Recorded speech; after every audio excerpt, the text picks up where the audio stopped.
Good evening. Welcome to Community and Technology, where we connect the global community with news, information, and resources to hopefully help improve your life. I'm Stu Reid. I'm here with my co-host, Dave Burstein. Hey, Dave. Hello. Yeah, good to see you. We've got a very special guest today. Mr. Daniel Schwarz is a privacy and technology strategist in the policy department of the New York Civil Liberties Union, where he focuses on algorithmic accountability and smart city projects. Daniel is a graduate of the University of California, Los Angeles, and he has studied computer science and media in Stuttgart, Germany, and Santa Catarina, Brazil. Daniel, welcome to Community and Technology. Hi, Stuart and Dave. Very excited to be here. Yeah. So tell us a little bit about, before we get into the specifics, how did you get involved in privacy and the whole surveillance issue? How did that come to you? Thanks. So as you alluded to in the intro, I came by way of my art practice, actually, and a lot of my artworks dealt with related issues. And I think throughout the years, while I really enjoyed working from a creative perspective on these issues, I also missed the more direct work in advocacy, in activism. And I think one thing led to another, and I had the opportunity to join the ACLU of New York as a technology fellow in 2017, and have stayed on since, which has been a great learning experience, and I'm very grateful for still being able to do the work. Mm-hmm. So, break down, give us a bit of an overview. I know I looked at some of your writing and some of the articles, and one of the terms that kept coming up was algorithmic accountability. Can you tell us what that is and kind of break it down for the layman? Sure. Algorithmic accountability is a term stemming from academia. Over the last decade, more and more researchers have looked into how algorithms impact people in our cities through systems that the government runs.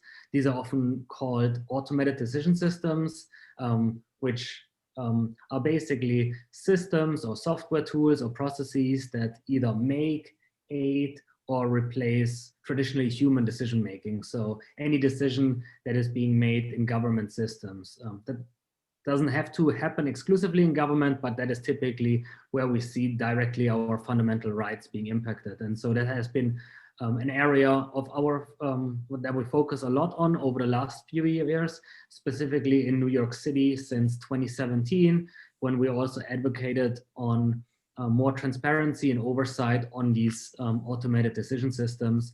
And the council back then created a task force to study and bring more transparency to how the city is using automated decision systems, or short ADS. And since then, we've been advocating for more guardrails, for more limitations, for more oversight and accountability for people to understand how software is impacting their lives and how they can also find redress or challenge some of the decisions. Mm-hmm. Yeah, give us some examples for folks that may not be familiar with AI or artificial intelligence and automated decision making. Give us a few examples, if you would, as to how that can negatively impact folks and some of the bias that is often built into these algorithms. Give us some examples, if you could. Sure, and these will really just be a few examples. They've been used literally in every decision and agency you can imagine at this point, and they don't have to be that sophisticated to be artificial intelligence. They can also show very problematic and, for example, discriminatory behavior with more low-tech tools and formula, be that an Excel spreadsheet or a more simple type of algorithm and not machine learning based. But these can further amplify basically these harms.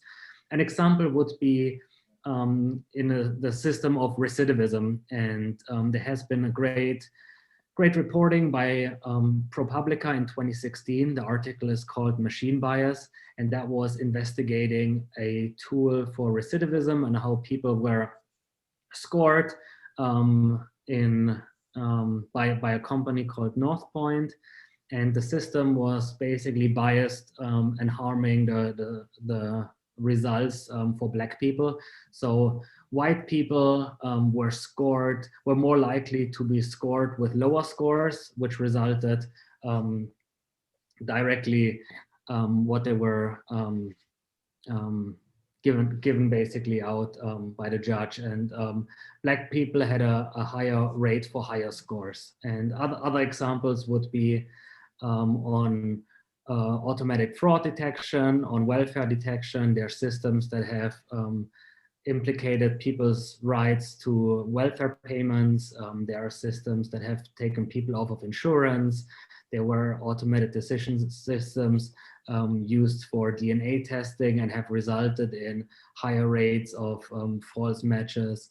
There have been ADS in health systems, which resulted in different recommendations for white people than for Black people. For example, Black people were not allowed the same health benefits, and recommendations were altered in that way. Mm-hmm. Well, correct me if I'm wrong. You know, we've had a few folks on the program over the last couple of years talking about this issue, and as I understand it, one of the fundamental drivers of the discriminatory effects of automated decision making is the fact that the algorithms and the assumptions that go into the algorithms are, for the most part, written by white males, and that there's bias, sometimes unspoken, sometimes unconscious, but bias nevertheless, that gets built into these algorithms. Is that true? And can you tell us a little bit about that? Absolutely, and that can be introduced at various levels. So it could be at the development level, bias that gets introduced by implicit bias in the way something is programmed. It could be by policy choice, by decisions of how certain weights are being distributed, if that is being done manually, or even if it's done not manually, but rather by learning from the data set that is training the system. So that would be the case for such machine learning or AI systems that you alluded to earlier.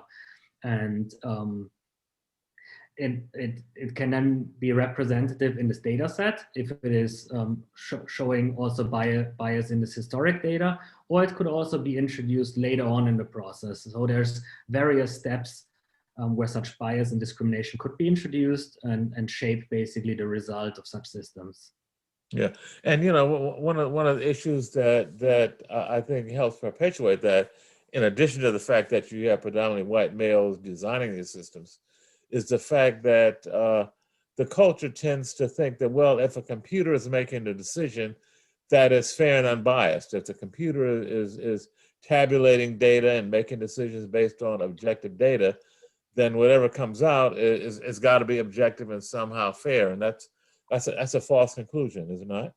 Absolutely, and there have been academic studies showing that humans are much more likely to trust the recommendation of a computer if shown that this result or this, like even if it is clearly marked as just as a recommendation or a statistical match, people are more likely to trust this recommendation than rather challenging it or distrusting it. Mm-hmm. Mm-hmm. Okay, so what's going on in New York City? I know that there's something that I read about on that you're dealing with, something called Ban the Scan here in New York City. What's that all about? That's a campaign that has been kicked off by Amnesty International alongside various local New York privacy and civil rights groups. And it kickstarted here with a focus on New York City to ban the use of facial recognition by government and specifically by police, the NYPD.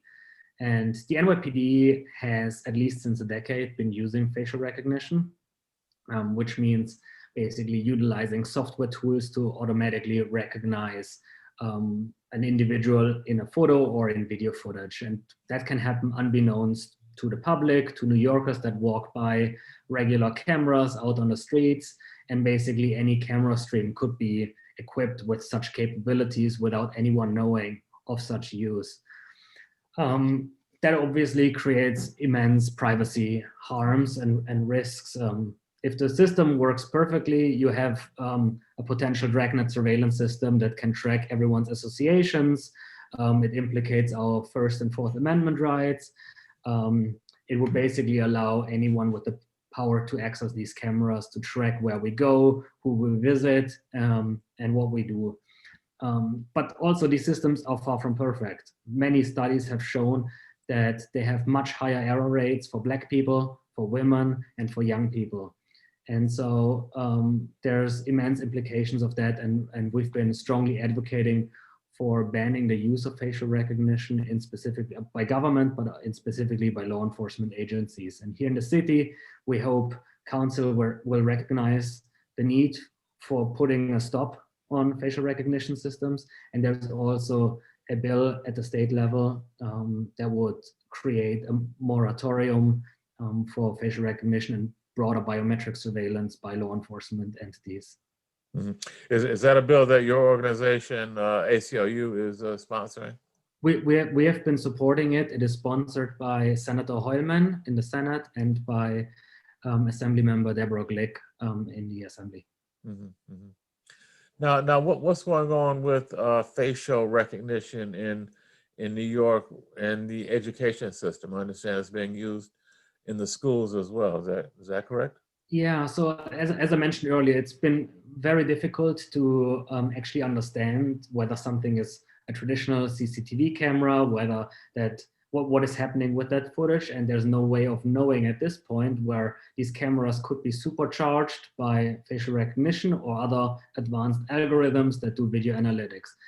And we've seen this week, for example, by disclosures from BuzzFeed News, that the use of Clearview AI has been much more widespread than previously known. And there have been tens of thousands of cases across New York State, including 11,000 searches by the NYPD, but also non-law enforcement usages, such as by the MTA and in other areas. Yes, Dave? Unmute yourself, Dave. You're still on mute. I think Dave is going to join us here for a question. Dave, I think you're muted. Here we are, unmuted. Clearview is a key issue. Who owns Clearview and what are their ties to Facebook?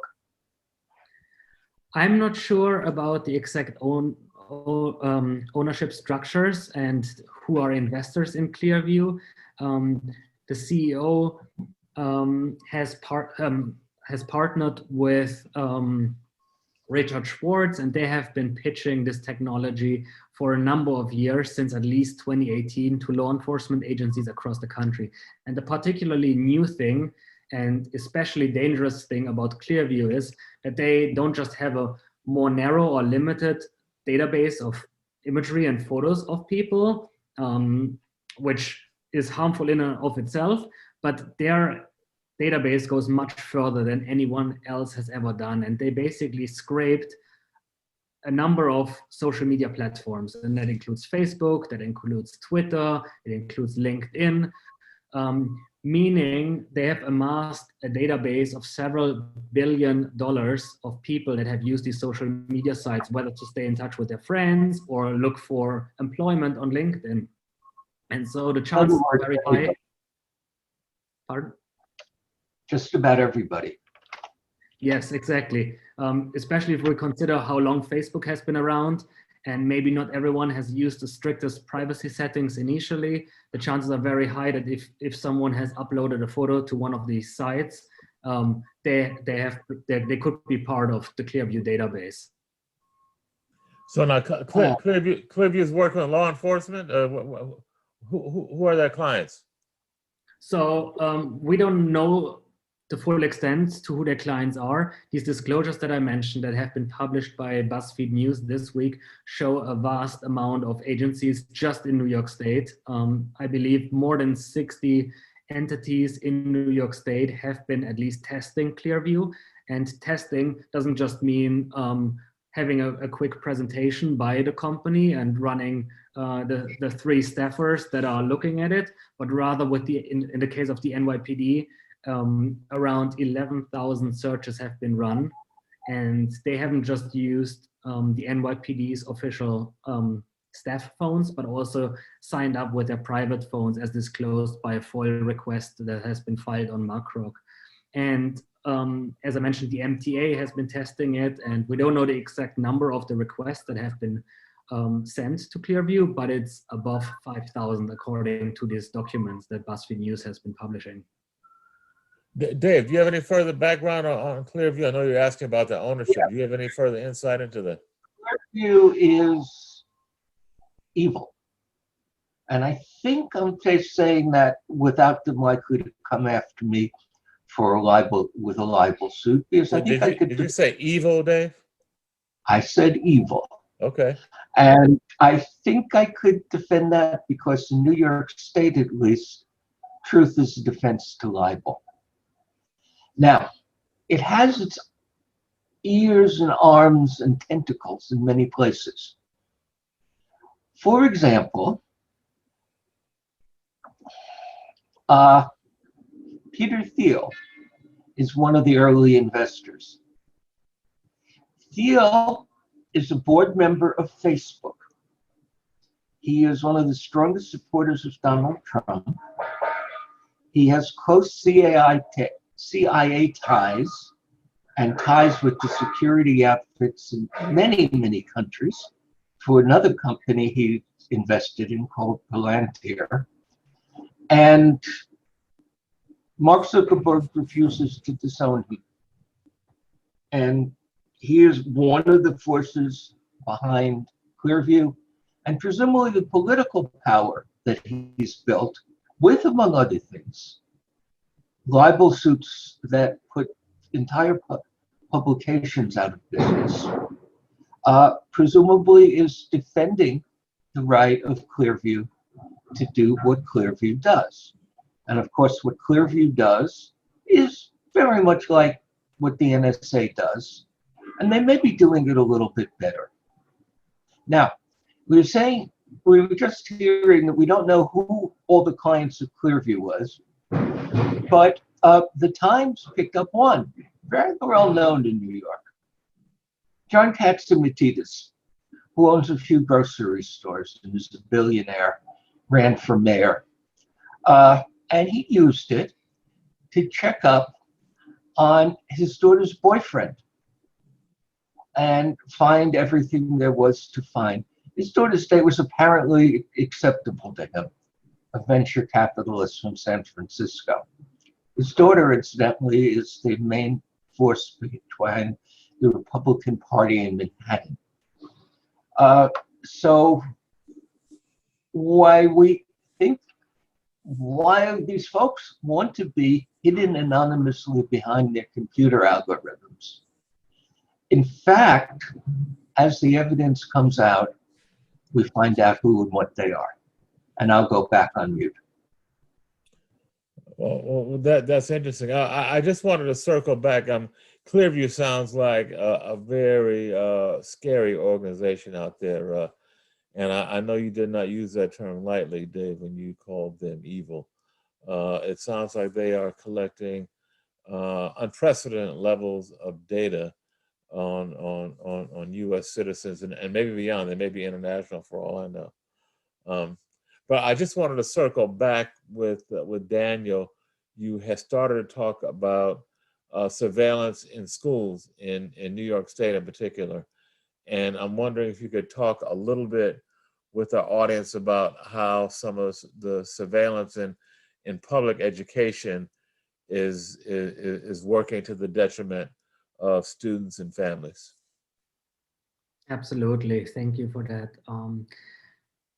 As I just finished on the MTA piece, like many public entities besides law enforcement can have access to facial recognition, and we've seen school districts increasingly utilizing these tools as well. And the state had a program, or still has a program called the Smart School Bonds Act, which offers funding to school districts, including for technology, including for security technology. And that could be all sorts of security funding, and a lot of schools have used it for CCTV cameras and more advanced technologies. And we have seen that a lot of vendors have been utilizing school shootings and the fear surrounding school shootings to implement almost military-grade surveillance systems on young people, on students in schools, ranging from kindergarten level to high school. And one particularly egregious example was in Lockport School District, where we've seen a multi-million-dollar proposal, which was approved by the state, to implement 300 new CCTV cameras and a facial recognition system. And parents in the local school district whose children have been going to that schools have approached our chapter in Western New York, being concerned about their children's privacy and the implications of having their biometric data collected and constantly compared against unknown databases, and what that means for the school environment and safety of the children. And so over the last few years, we've been advocating against the use of biometric surveillance in schools, against kids, and we have run campaigns locally and at the state level to ban such use. And fortunately, last year, lawmakers recognized the risk and passed a ban on biometric surveillance in schools, stopping basically this practice. Break that down a little bit for us, Daniel, if you will. You said you use the term biometric surveillance. It sounds like that goes beyond mere facial recognition to measure other attributes, perhaps with the same camera, perhaps with other capturing devices. What is biometric surveillance? So biometric surveillance can entail a wide range of surveillance capabilities, not just facial recognition or face surveillance, but also behavior recognition, which we are seeing more and more being used in schools. It could capture gait recognition based on the unique identification of people based on their gait, and also more traditional ways of identifying people, which people are more familiar with, such as fingerprint or hand recognition. And there are some uses which we may be okay with, such as the consented use of fingerprints to access a certain lockdown area, or computer devices which use a fingerprint to access, and then the more malicious types of surveillance that happens unbeknownst to the people who are being surveilled, and that happens in the background through such camera systems and analysis. Mm-hmm.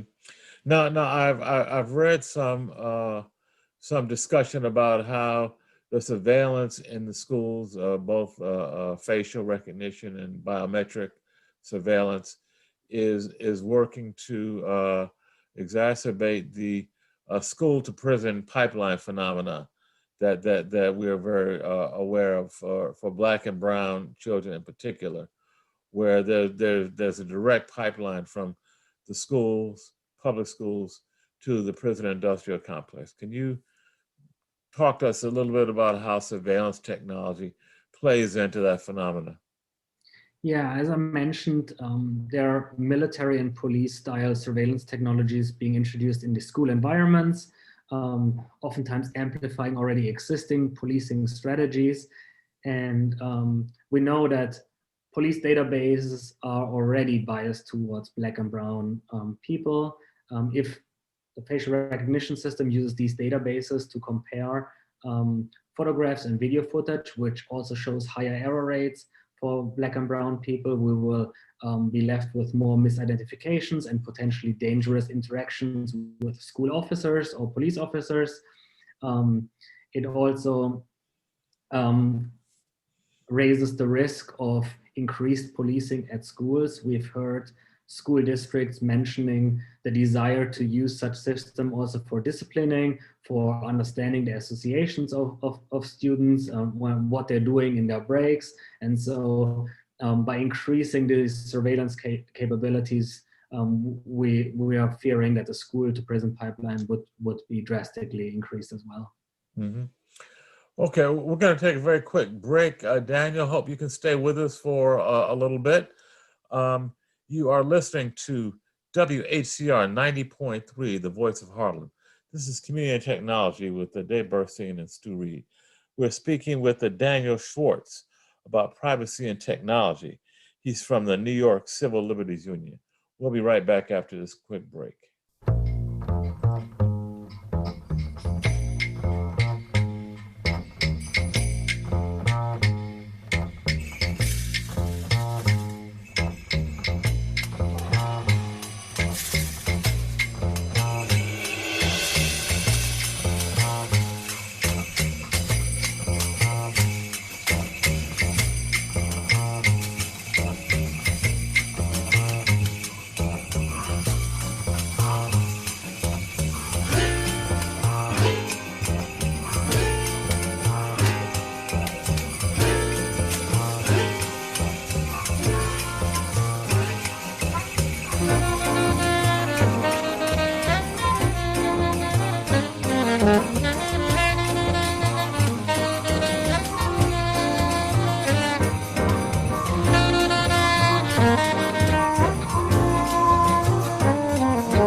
Okay, we're back. It's Community and Technology on the WHCR 90.3. Just had a little musical break from Pharoah Saunders, Stemby.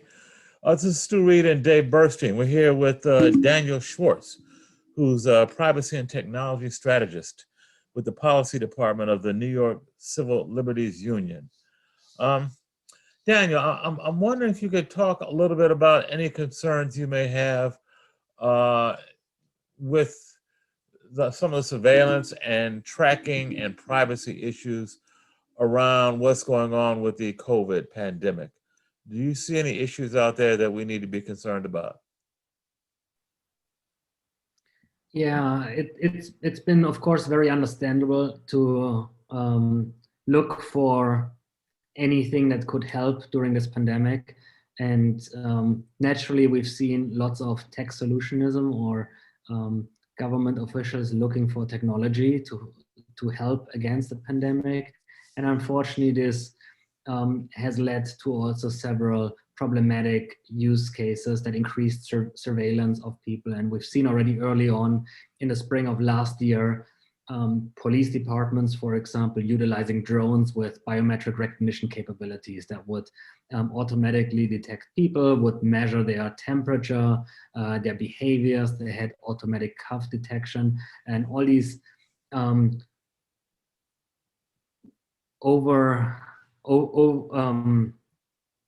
overly expensive surveillance methods that were not actually helping against COVID-19, but were rather policing communities and creating additional fear and suspicion against people. And then we've also seen it with all the proximity tracing, contact tracing proposals and apps. We have seen it with ad data brokers, which have offered up location data on people which were collected without the consent of people. And I think there's many examples of how surveillance vendors have offered up their data to government officials.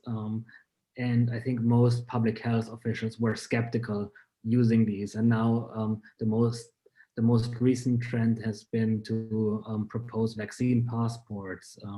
And we're monitoring those developments very closely to ensure they are not limiting people's civil rights and liberties, that there will be analog equal methods, that people without smartphones, without such apps, are not locked out from opportunities.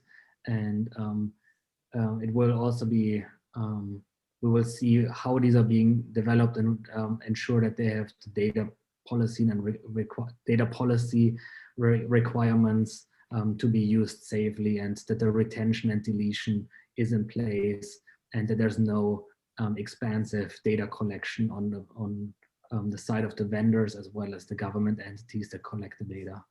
Mm-hmm. Dan, you mentioned vaccine passports. Can you break that down a little bit for our viewers who may not be familiar with that concept?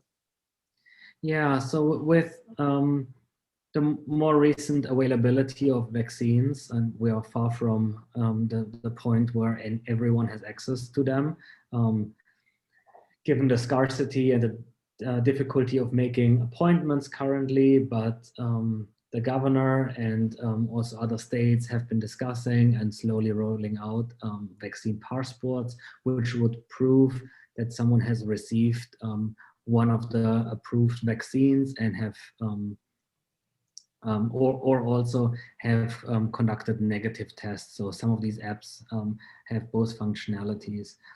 And we want to make sure that these will not become a mandatory requirement, replacing paper passport or paper passes in other instances, and also that basically they don't allow for central entities to collect data on a quasi contact tracing level that would allow for tracking the movement and surveillance of people based on the verifying of these statuses. Mm-hmm. Now, I just wanted to I'm not sure if you have insight into any of the history in this country or elsewhere regarding vaccination passports. I have read that it's not a new concept, that the new part is a technology overlay, but that historically during smallpox outbreaks and other pandemics, that there have been requirements that folks have proof of inoculation or vaccination in order to have access to certain venues or locations or travel options. Can you give us some insight into the historical context for vaccination passports? I can't speak to that, unfortunately. As a non-citizen myself, I've come in touch with those through vaccine passports in Germany, and of course also when traveling, yellow fever passports, for example, as a condition on entry in certain areas. But I unfortunately can't speak more to the details here historically. Mm-hmm. Dave, does that raise any red flags for you? I mean, I'm thinking of, South Africa, and you couldn't move from one location to another without papers. And are we being overly paranoid in reacting to the whole vaccine passport, whether it be digital or analog? What's your take on that?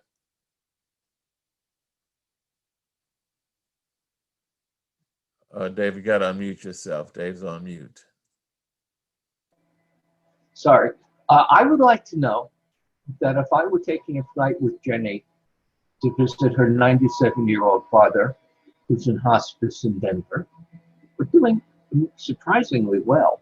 Good. And everybody else on that flight had been vaccinated, or at least that the crew knew who hadn't been and might do some work to keep them isolated during the flight. So it's not a crazy idea. The question is, how far does it go? In China, they, I don't know that they have a system of vaccine passports, but de facto, your phone is playing that role. And in China, the police can and will come after you if you leave your house when you're supposed to be under quarantine. Very, very extreme enforcement in China of COVID quarantine and COVID rules. On the other hand, they have a case rate that's has fewer people getting infected in a month than the United States has in a day. Mm. So these are hard questions. I don't like surveillance. I'm writing up about Huawei that one of the things that will make them profitable, despite the US blockade, is they have some very strong businesses, one of which is surveillance. And I don't know that I'm happy that Huawei, who are friends, does so much surveillance of almost any kind of people in almost any country. So I hate surveillance, and I certainly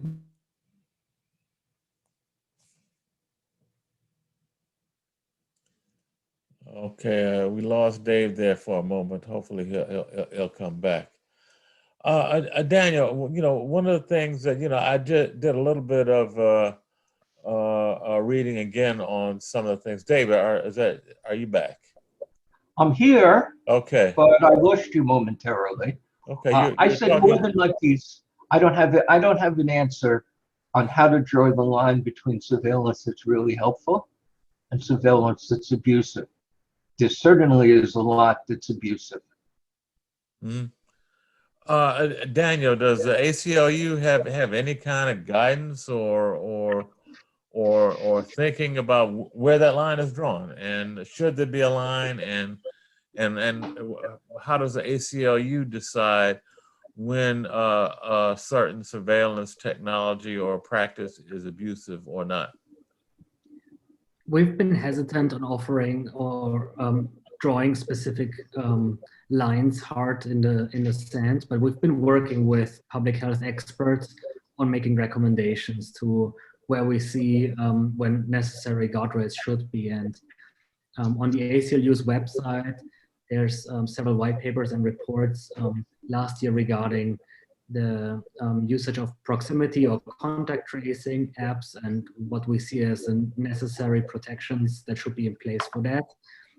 There's a blog post also on vaccine passports and one on immunity passports from last year, which I would recommend checking out. Mm-hmm. Okay, what are some of the other issues that you or the ACLU has identified that should be brought to our viewers and listeners' attention regarding surveillance and privacy, Daniel? So here specifically in New York City, we were successful in enacting the POST Act, which is a transparency bill last year. It requires the NYPD to disclose their use and impact policies about any surveillance technology they're using. The deadline for that, for the disclosures, was last January, and they published around 35 policies, unfortunately falling far short of the mandate of the POST Act to describe in detail the capabilities, the impact, any potential discriminatory harm that the technologies will have. And we offered a comment letter to the NYPD in February, which you can find on our website. And the NYPD will actually have to disclose their final policies next week on April 11th.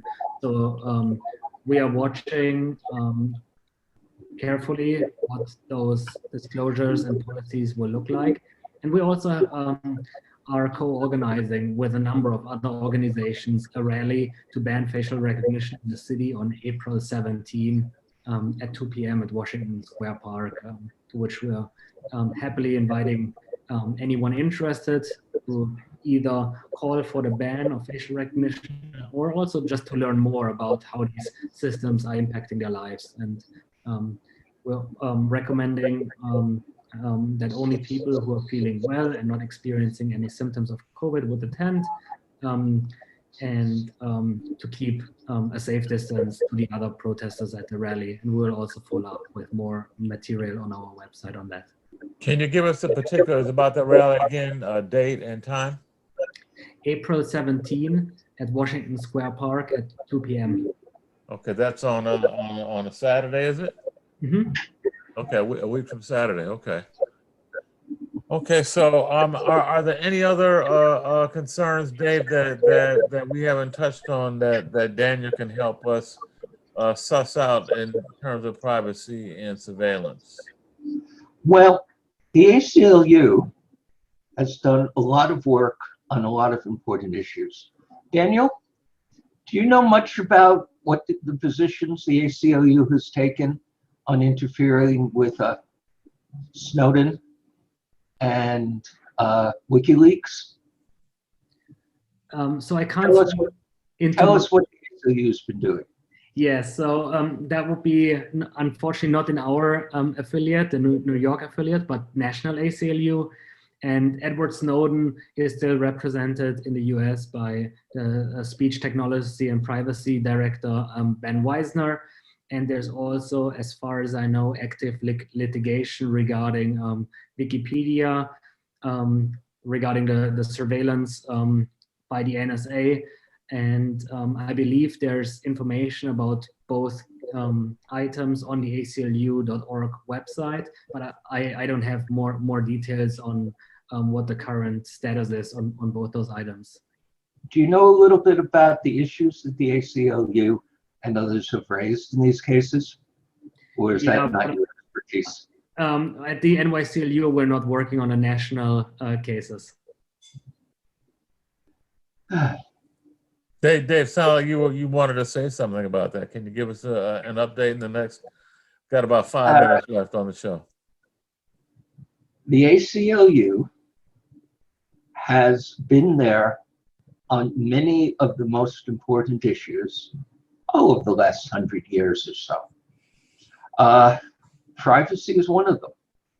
Technology has been a very strong focus of the ACLU for at least the last 10 years. Nadine, who was the chairman of the ACLU, I guess was her title, was very proud of the work the ACLU had done in bringing the technology issues to the fore. And I'd like to give the organization enormous credit for that. It's very, very hard to get some of these issues right. One of them that's sitting there right now that we've talked about on the show a number of times is freedom of speech. Does that apply to freedom of hateful speech? Does that apply of extraordinary false claims about the US election? On all of these issues, the ACLU has been front and center as long as I can remember, and for many years before that. Daniel, am I being fair in what I'm saying? You look like you're muted. Thank you. Yeah. It's very hard for the ACLU to take some of the stands it does, because the ACLU is predominantly dependent upon private donations. And while it doesn't pay its lawyers very much by the standards of some law practices, it's very, very expensive to maintain the organization. And it is absolutely worth considering if you've got the funds to help them doing so, because they've been there in almost every major fight I can remember. Stu, let me throw this back at you. Mm-hmm. We're both involved in an organization that advocates for a better internet. It's been mostly, it has avoided almost all of the major issues or sidestepped them or put out such a vague statement as to be meaningless. Is that a sensible way for an organization that cares about the quality of the internet to go? Or should an organization that cares about the internet be involved in the most important issues of the day, even if some of them are controversial? You know, I agree with your implicit statement there, Dave. I think that they should be a major voice on the stage. And for those of us, those of you who may not know who we're talking about, this is the Internet Society, which is purports to be a global organization that advocates for internet access for all, open internet, and free communication across it globally. And Dave, I couldn't agree with you more. Tremendously important, huge issues that you touched on a minute ago, i.e., free speech, and we've seen, you know, where that can lead over the last 4 years with the previous administration, and what happens when falsehoods, lies, and outright conspiracy theories get amplified and repeated and just kind of built up, if you will, to such a point where it's difficult to tell information from misinformation, truth from lies. And with the internet being the global communications platform that it is, I think it's important that folks that are involved on that platform speak up and speak out on these issues of today. So I agree with you, Dave. I'd love to see the Internet Society take a much more active role in talking about these issues. And I know that you have certainly been a critic in many ways of their reticence to do so. And maybe we can bring on some of the representatives and folks from the society to talk about that on another show. Absolutely for. Well, let me put in front of us an issue that is close to both of our hearts. There's a pile of money coming from Washington that's supposedly to connect people to the internet. How much of that is going to go to the people who are unconnected in New York City, Stu? You know, I'm going to do my best to try and increase that number, but my sense is not a huge proportion. You know, Dave, both you and I were around with the last several government efforts to stimulate broadband adoption in underserved communities. The BTOP funding that happened twice under the Obama administration, over $3 billion on 2 successive initiatives. And for the most part, all that funding went to support the existing players in the internet landscape, if you will, and did very little to increase adoption, to decrease pricing, to make the internet more affordable for folks that desperately need it. So I'm that's a long way around answering your question.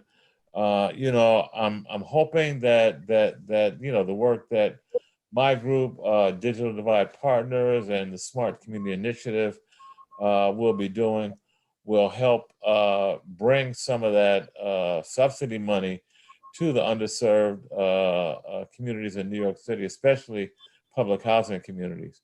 So, I'm going to be working very hard, as well as folks in my organization. My business partner, Doug Frazier, and I are working with resident groups in public housing to help make that happen for that community. But as you know, it's so much red tape, and it ain't easy. And come in. Daniel, can you unmute and give us a last word or two about the work you're doing and how to connect? Yes, I'm actually very excited to hear about the work you're doing there, Stuart. I wasn't aware of it, and I just want to flag that a city council hearing is taking place next week regarding the oversight of the internet master plan, the so-called internet rolled out here by the city. And we are also very concerned about the lack of connectivity, accessibility, and affordability, which has been so exacerbated by the pandemic, both for students, for people experiencing homelessness, for so many communities that have been underserved in the city. And both the city and the state have really failed to meet their promise of connecting New Yorkers, and internet has just been shown again through COVID-19 that it really requires to be it requires to be a right for everyone to access the internet, especially in the current times. Mm-hmm. Absolutely. And I just want to briefly mention a couple of websites that my organization works with for more information. ddpny.org, ddpny.org. That's for Digital Divide Partners. And also our Smart Community Initiative is thesmartci.org, thesmartci.org. Check out those websites and look at some of the work that public housing folks are doing to help bridge a digital divide and help bring free and affordable access to communities that are desperately in need. So I want to thank Daniel Schwarz from the Policy Department of the New York Civil Liberties Union for joining us today and for the very insightful conversation about privacy and technology. Thank you, Daniel. Thanks to both of you. It's been a pleasure. Okay. Dave, any final parting words from you before we sign off? New York City and New York State have just announced several $100 million supposedly to connect everybody in public housing and many others who need a connection. I've heard that kind of promise again and again, and I hope we can use this show to make sure that the people who actually have the power use it to do what they say they're going to do. Yes, thank you. Amen, and we're going to do that. Certainly. So stay tuned to stay abreast of this really important issue.